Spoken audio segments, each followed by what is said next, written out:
Well, good afternoon, all, and welcome today to our next episode of Labor Forward, a program that's provided to you through the School for Workers at the University of Wisconsin at Madison, where we speak with folks involved in the labor movement from across the state and across the country as well.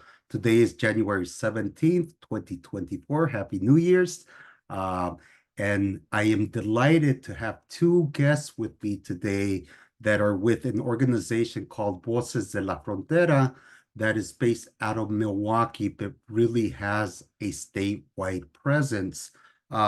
Today with us, we have two organizers, exceptional organizers from this organization, and we will be speaking and learning with them about the activities of Voces and how people can get involved if they so wish. First, we have Nindic Figueredo.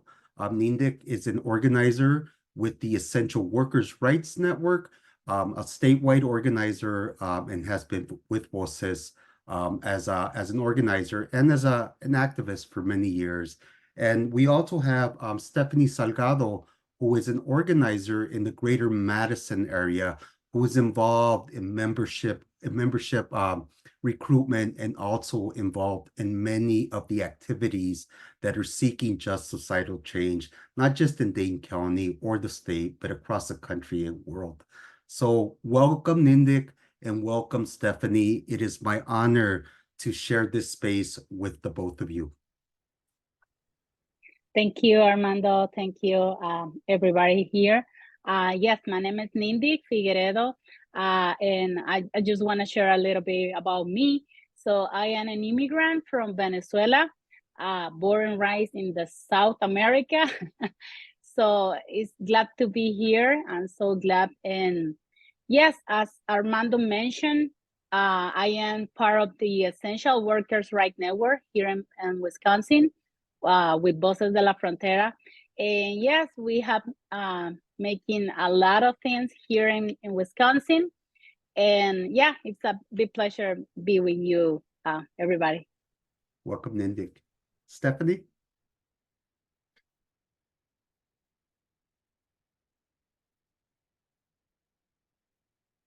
We cannot hear you, Stephanie. Disculpen. Can you hear me now? Yes. Gracias, Nindic. Hello, everybody. My name is Stephanie Salgado. I'm also part of this movement because I also immigrated to the United States at the age of 14 from Honduras. And at that age, I was very early on educated about labor movement, climate justice, racial justice, and overall the justice movement that we all have to push forward to. I'm just so excited to share this space with you all and to learn more things and how we can bring about more change for our communities. Welcome, Stephanie, and welcome, Nindic. Let's talk a little bit about Voces de la Frontera and what it is. Would either one of you like to talk a little bit more about Voces de la Frontera?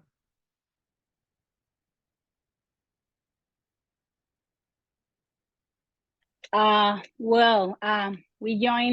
family and I, we joined Voces in the 2019, and we learned a lot of things about Voces, the work they have been doing here in Wisconsin since the 20s.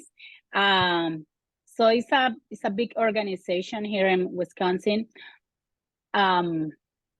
We have members, the community members make the big difference about this nonprofit. And we also empower laborers, sharing, creating a space to learn together what is the our fight here like an immigrants. But yes, Voces also doing C4, the political arm. But yes, we focus on the laborers and try to find better protections for our laborers. Some additional background, Voces de la Frontera has been around since the mid-90s. If it's my understanding, it's been a social movement organization that has been present in immigrant and worker justice movements since then. It's a membership-run organization. It's grassroots. And can you tell me about some of the chapters, where they're at and what they're doing? Yes, Voces is a statewide organization, like mentioned like Armando. There is a chapter in a building actually in Milwaukee where it all started too. There's one in Madison where the two organizers that here are talking to you nowadays are being able to organize with people specifically with an office at Centro Hispano. There's also an office in Green Bay with the organizer Karina, who is amazing at bringing and delivering information that is so critical for workers over there. There's also another chapter by a really great organizer of IRAM at Fond du Lac, who is also able to gather the Latine immigrant population there and tell them about what can Voces offer and what Voces can propel for our communities to do better. We're also having a chapter in Waukesha in which Mario Ramirez, the organizer for Network of Essential Workers, is working primarily at. And there's one in the building at Arcadia and the other one at Delavan. And let's not forget Green Bay as well. Very strong presence in Green Bay, a chapter of Voces de la Frontera. And all these chapters are working in unison, organizing around several issues that come from the membership. One of them is driver's license, and in specific driver's license for all. Why is Voces working on driver's license for all in Wisconsin?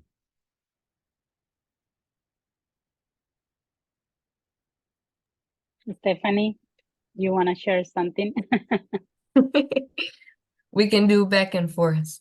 Of course. Yes, driver's license has been a controversial standpoint, even though at one point our state had driver's licenses for all workers, for all people to drive safely on the roads with their families, taking them to work, to religious accommodations, to grocery shopping.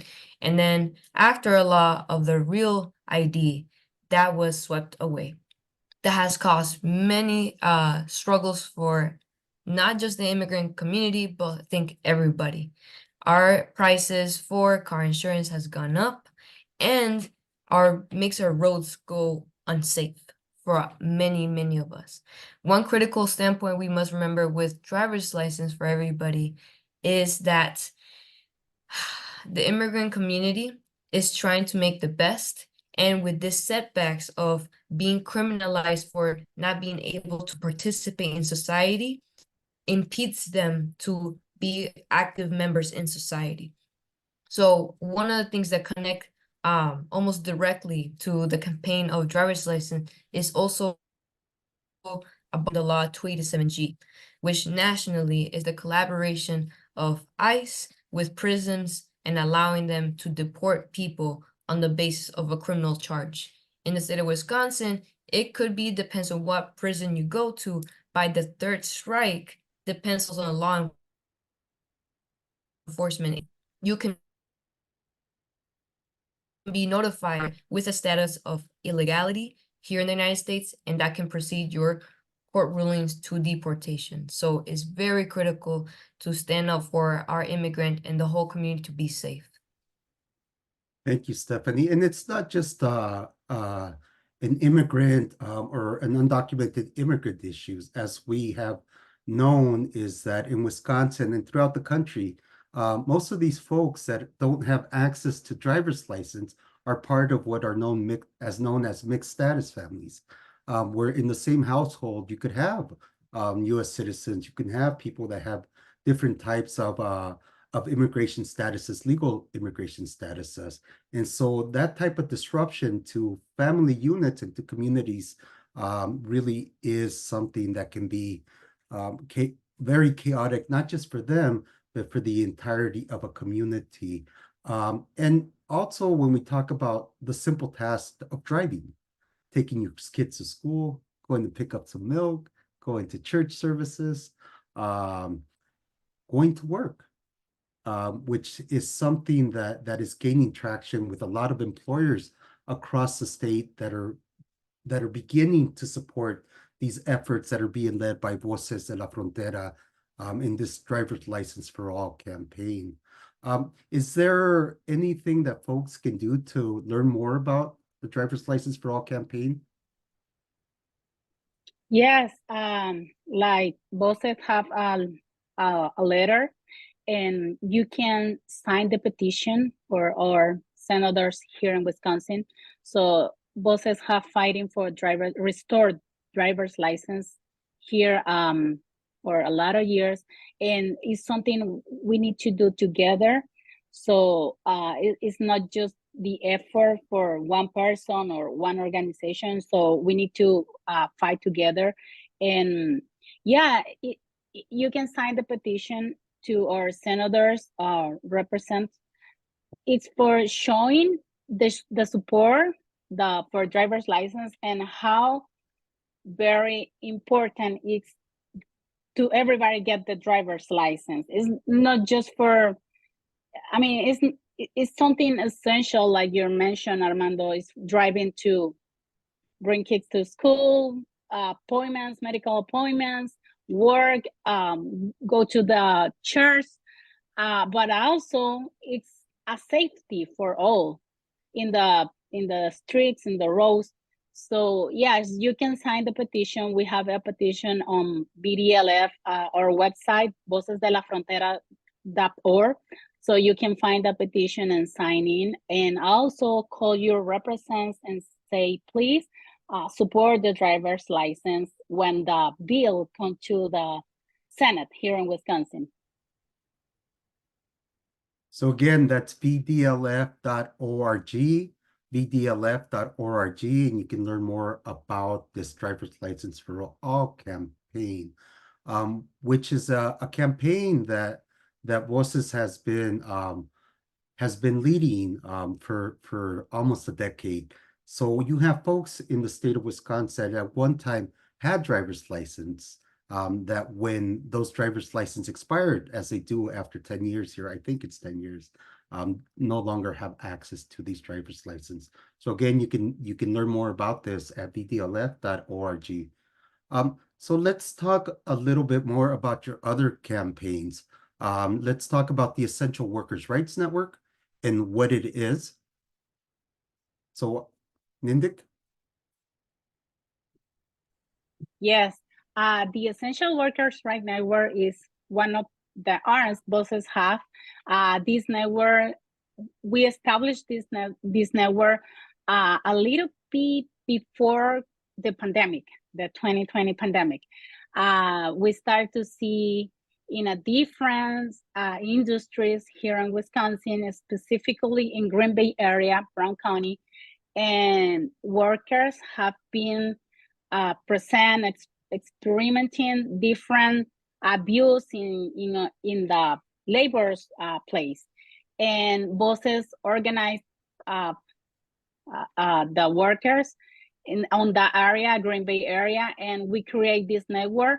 And this network was very critical in the pandemic, because through this network, laborers can como lograr the protections for them. A lot of workers was dying because they was getting the COVID-19, and yes, through the network we can fight together and como lograr, we can get protection for our laborers. And So also, yep. Oh, please, sorry. Yeah, and also in the Essential Workers' Rights Network, we have workshops, monthly workshops to learn different topics for our rights or our protections. And also we have every 4 months, we have an institute in collaboration with the School for Workers to empower laborers on the working areas and to organizing better, or laborers can learn how to organize better on the labor's place. Yeah, and it's I'd like to bring that back and say that the School for Workers has been a partner with Voces de la Frontera in creating this Essential Workers' Rights Network, which has grown to a statewide presence. And correct me if I'm wrong, Nindik, but over 300 people now are part of this network. Yes, that's correct. Who are learning about their labor and workers' rights and who are learning about work safety and also getting leadership training as well. And through these institutes, hundreds of workers have been able to receive training on these types of issues, and at the same time are able to take it back to their communities and share with their coworkers and share with their families as well. The online forums have reached thousands of workers.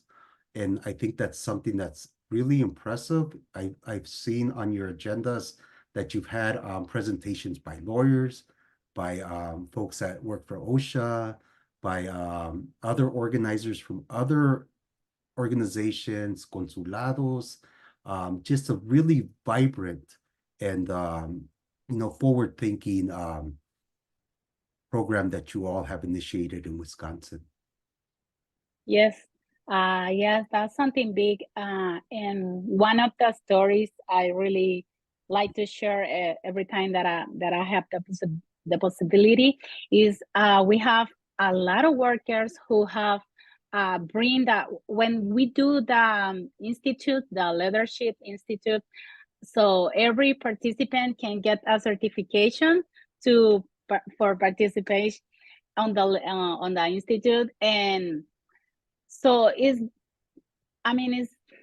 so exciting see labor scene bring that certification to our works and say, hey, now I know my rights. And that's something, whoa, it's something cool to feel that we try to make together the difference in our community and giving the laborers the opportunity to learn more about her rights. And yeah. What about the DALE program? You know, we've learned a lot about DALE here in the last year, which organizations like Voces have really won these rights at a national level. And President Biden actually pushed for some legislation or some guidelines around when there's labor violations or work violations and how people who are workers who are undocumented can respond. Can you tell us a little bit more about DALE? Yes, DALE is a program who have bring a lot of hope for workers who are involved in a labor dispute. Yeah, DALE is deferred actions for laborers. And this one it's a benefit that you can get through your work, through your work, but it's an immigration protection. And this is DALE can protect laborers through deportation and giving the opportunity to get the employment permit here in US if they are involved in a labor dispute or they are organizing in our labor's place. I'm gonna share a little bit about DALE in Wisconsin with Voces, and Stephanie, you can help me. But we start a campaign, DALE, here in Wisconsin, and it's something proud to share in Brown County. We have Countryside Cabinet. They start to organize on the labor's place because a lot of unsafety things was happen, and yeah, every worker start to say, hey, something happened, it's unsafe for us. And yeah, Voces is leading this campaign in Brown County.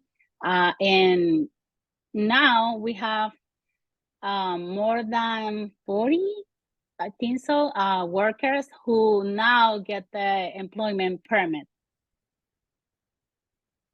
Wow, that's really a great story to share to folks, because I assume that most of us don't know about Dale.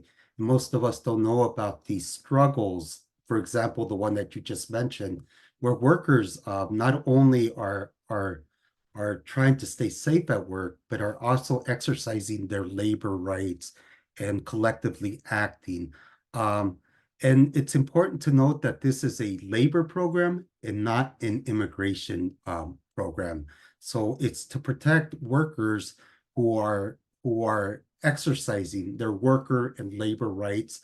And it's a really important step in organizing for workers across the country. And I commend Voces for being at the forefront of this of pushing Dale within communities that would benefit from it. Stephanie, tell me about some of the activities here locally that Voces is involved with, and how people can come and learn more about the chapter in Madison. Definitely. I appreciate Nindic's summary of how this program has been so big into what is now, because it has brought a lot of people now interested in being able to exercise, like you said, those rights. And with this new call of action, there also comes a lot of the local involvement. And that's where I come in and I help, or I guess organize spaces where people can come in together and talk about community and what's going on in the community and where should we be at to allocate those resources or just help out. So Voces organizes in Madison every second Saturday of the month a monthly community meeting. People can just come. We have sign-up sheets on different events coming up. Also, if you want to report on anything happening in the community, whether it is Fitchburg, Middleton, Wanakee, we talk about it, how we can gather support for all of us to come out as a community or put in that pressure where it needs to be. Otherwise, we also organize Voces por el Voto. This year, critical being a presidential election year, we want to talk to people and meet them where they're at for these upcoming contentious political actions. That's another way we get involved locally, with races locally happening, with people coming out to asking us to endorse them. And that's a whole nother process where I try to reach out to people and ask them, like, what do you think of this candidate compared to this candidate? Who do you think will represent better our values and where we at as a community? That's one aspect of it. There's other aspects too, where, for instance, the Day of the Worker on May 1st, Voces has been organizing a statewide strike, or more like a march in Milwaukee, where all people that want to contribute to the immigration justice and fair labor movement come into Milwaukee, march, and showcase a almost boycott of not buying anything that day, do not go to school, do not go to work, to showcase that we are powerful together. We have a collective. This is not the community we want to live in this way. We have worked so hard to be productive members. We are part of the working class, and we're able to say something when something is not right. Thank you, Stephanie. And so to learn more about the activities, you can contact Stephanie Salgado, whose email is in the chat, and you have bi-monthly meetings, is that correct? Yes. So one meeting per month, and it's the second Saturday of the month. Thank you. And this is open to who? These meetings? To anybody who wants to get involved, whether it's small or it's big. Thank you, Stephanie, and thank you also, Nindic, for all the work that and all your effort that you put into organizing workers and also community members into what you see as just causes. driver's license for all, labor protection, immigration reform, and everything else that WOS is involved with. And also for the civic side as well, that when we talk about Voceros por el Voces as a voter program, and trying to meet the needs of your communities. I truly appreciate your time. And where can we learn more about any of these campaigns? Yes, thank you, Armando. Thank you, Stephanie, for extend this opportunity to our community. You can learn more about Voces and on our website, BDLF, B as in Victor, BDLF.org. You can find more information for sure. And also on Facebook, you can find us on Facebook, Voces de la Frontera. And what about the annual meeting? Can you tell us a little bit more about that? Yes. Oh my God, how did I forget? It's upcoming next Saturday on the 27th. It is one of the most important meetings where all members of Voces who have paid a membership or who sustaining members, and even open to those who are interested in joining Voces movement, you come in and take a vote, take a look on what Voces does the whole year of 2024. This is the most active participation that you have, or you have a space for, to say something on how things are going to be going this year. And as you all know, and we have talked about it before, these practices like DALE has been put on by the Immigration Forward Justice Movement, by also Labor Forward Justice Movements. We all need everyone on the table. So feel free to go into the website, like Nindik said, at VDLF.org. There's a registration link in there, and it's going to be on January 27th in Milwaukee in South Division High School from 9:30 a.m. starting registration to 3 p.m. around there. Well, thank you all for that invitation. And I hope folks can join you that are interested. And again, this was a Labor Forward program for the School for Workers here at the University of Wisconsin in Madison. And I personally wanted to thank you once more. And our next Labor Forward program will be on February 21st, where Professor Lola Lustanao will be talking about the national labor strike that is taking place in Argentina. And thank you so much.